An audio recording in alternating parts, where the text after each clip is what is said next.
Hey guys, oh. Hey guys. Is this rolling? Alright, so just introduce yourself for the camera. Hi, my name is Albert Jerry, and I am not a racist. Okay. Alright, so tell me, Jerry, I'm a very prominent political figure in America. Did I? I must be all over your history books then. Yeah, of course. So Jerry, how did your life growing up influence you becoming such an important political figure? I was brought up in a modest household in Marblehead, Massachusetts. Oh, really? My mom, I'm off to school. Farewell, Elbridge, my son. Will I see you after school for supper? Silly goose, I'm off to Harvard College. Aren't you a little young for that? You're only 14 years of age. Well, yes, normal children attend high school at this age, but I'm a genius. See you in 7 years. Oh, well, of course, son. You're the smartest little boy I know. I love you so much and will miss you immensely. I don't know if I've ever told you this, but of my 5 children who made it to adulthood, you by far are my favorite. Are you sure this is all accurate? Not important. Would you like to continue? That would be great. So you graduated in 1765, correct? Oh, Mother! I'm home from Harvard College. I'm 21 years of age, and I have my Master of Arts degree. Oh my boy Elbridge is back. Oh my, how you've grown. You're only 21 and you have your master's? You've grown up so fast. What do you plan on doing with your life? Well, Mother, I plan on becoming a politician. I've seen the atrocities committed by the British after the French and Indian Wars end back in 1763, and we have no say in the taxes they wish to place upon us. This is wrong, and I need to do something about it. Lol, good luck with that. I'm gonna die in 6 years. Lol, see ya. Well, rip, see ya, Mama. I'll make you proud, home dog.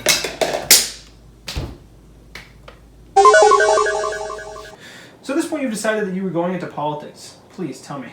Tell me a little bit about your early political career. Of course, my first political experience was on a protesting committee in my hometown of Marblehead. Elbridge, my good friend, how are you? Sam, I've been terrible. Have you seen what the British have been up to? They're taxing us up the wazoo to pay for that silly little war, and we have no say in it. Aren't we British citizens too? We deserve representation in Parliament. Of course. Elbridge, you're preaching to the choir, all right? We just can't keep living like this, all right? We can't keep living under the oppressive British. Well, same. Here in Marblehead, I'm currently sitting on a committee trying to ban taxed British goods from being imported. Listen, Elbridge, and listen closely, all right? I have this idea. It's the committees of correspondence, all right? We can't keep doing what we're doing right now. We need to take drastic measures. Committees? Correspondence? Sam, what do these words mean?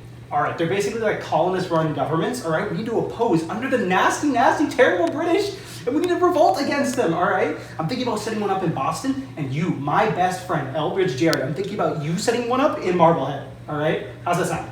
That sounds sublime. The only problem is I have no power in Marblehead. Why would anybody listen to me? It's not like I'm a prominent member of the Legislative Assembly.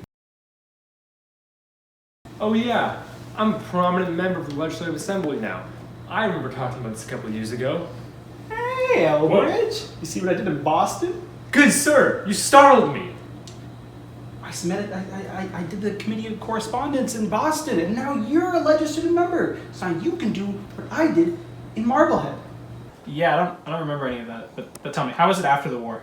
Well, I mean, it was kind of tough with our first government not working out, the Articles of Confederation. I mean, it wasn't that bad since I was a congressman under it. Then we decided to create a new form of government, so we held the Constitutional Convention in '87 to figure out how to make something better. However, we couldn't figure out how to fix it. Wait, what happened? Well, we can't ratify the Constitution. The central government is way too powerful, and the states need rights. This is blasphemy. Sign, sign, sign, sign, sign. We need a strong central government. Did you see how bad the articles were? They were weak, and our nation needs something stronger. Elbridge Jerry, what do you say on this matter? I mean, I like the idea that the Senate is not based on a state's population. However, I do not approve of the 3/5 compromise. But you'll still sign it, right, despite your complaints? Actually, no, since it allows the inhumane practice of slavery to continue. We are with you, Gary.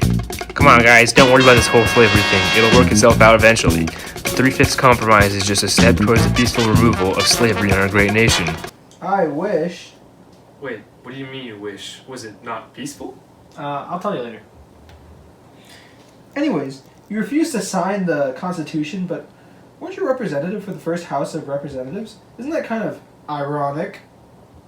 Yeah, and I also helped write the Bill of Rights. It's kind of confusing. You don't say. Speaking of politics, after the Constitution was ratified, I know you had a good relationship with the second president, John Adams. Oh yes, that was a very peculiar time in my life. President Adams wanted me, his good friend, to accompany John Marshall and Charles Pinckney to France to negotiate with some French guy Talleyrand, and things went south pretty quickly. Who are these guys? Where's Talleyrand? So many questions. Bonjour! Comment allez-vous? I need a $10 million loan, alright? Please and thank you. Bro, what lol? Nah, bro, we ain't doing that. We gotta speak to Talleyrand at once. If you guys want to negotiate with Talleyrand, then you're gonna have to give me the loan. And you know what? I need a bribe now. You gotta have to bribe me, alright? 250,000, alright? 250,000 big ones. No, not a sixpence. Well, if you don't want to negotiate with Talleyrand, then bye-bye. Alright, fine! We're leaving! Yeah, come on, Jerry, we're leaving. Come on. Huh? Let's go, Jerry. Yeah, we should be meeting with Talleyrand right now. Stop right there, buddy. Listen, alright, Talleyrand would like to speak to you, alright? You're the most approachable, you already have ties with the French, and he's gonna declare war if you don't. So. What? Don't you think it's a little extreme? Fine, I won't leave with the other two ministers, but I will not be partaking in any negotiations. Monsieur Talleyrand, I will not be negotiating. Fine, you can leave Paris now, but just know your actions have resulted in a quasi-war, and our countries are now fighting.